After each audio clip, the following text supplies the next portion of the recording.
The house is silent except for the faint hum of the refrigerator, the steady beat of the clock on the wall. I glance at it, 6:58, 2 minutes to bedtime. Daniel doesn't like it when I'm late. He says Mr. Jacks doesn't like it either, and I don't want to upset Mr. Jacks. The clock's ticking is louder now, almost too loud. Daniel's in the kitchen, clinking dishes together. Spaghetti with meatballs tonight. I like the meatballs, always have, even before the accident. But my mind's foggy, and sometimes I can't remember if I liked them before or if I only think I did because Daniel says so. I pull myself out of bed, my legs shaking like they're made of glass. The floor feels colder than it should, but I don't have time to think about that now. The clock is counting down, and I've learned the hard way that if I'm not in bed by 7 o'clock, there are consequences. When I open the door to my room, I hear the muffled sound of Daniel's voice, low and soothing. "Good night, Greg. Did you take your evening pills?" I nod, even though I haven't.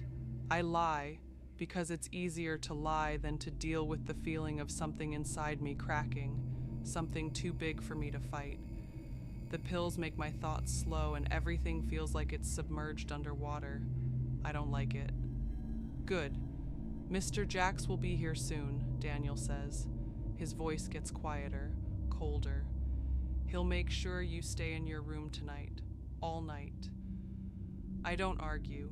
I've learned not to. Instead, I go back to my bed and pull the blanket up.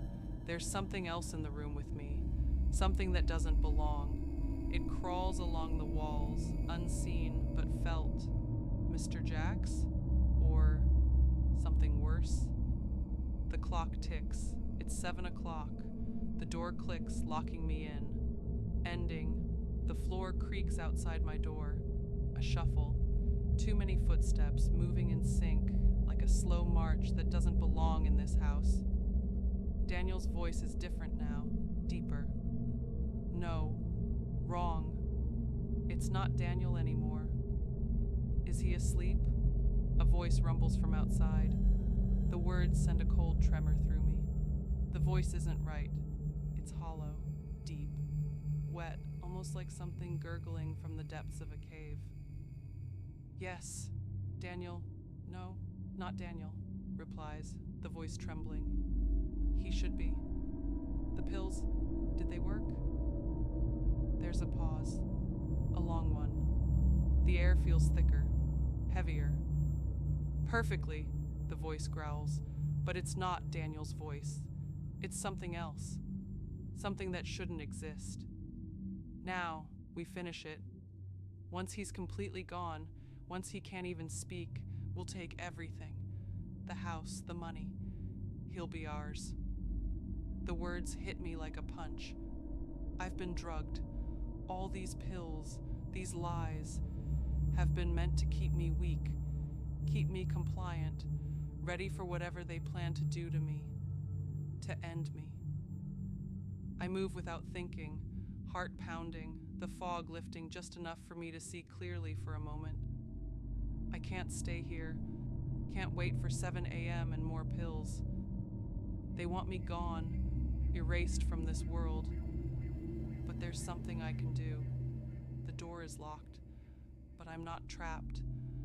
I remember Lisa's handwriting. "He's not Daniel anymore." The words scratch at my mind, sharp and clear. It all clicks. I've been waiting for Mr. Jacks, the wrong one, for so long, but it's never been him. It's always been Daniel, the real monster, the one who wore the mask of a son, of a caregiver, of someone who promised to take care of me. But now, I see. The scratching sound at the door starts again, but it's not just outside anymore. It's everywhere. Something is moving in the walls. The floor shakes as something shifts beneath it. Something old, something hungry. I spit out the pills from under my tongue, one by one. They're my last defense, my only hope. And as I press my hand against the door, I feel it. The thing outside. The thing that's not Daniel. The lock clicks. It's time. The door bursts open with a force that shakes the house. But I don't move.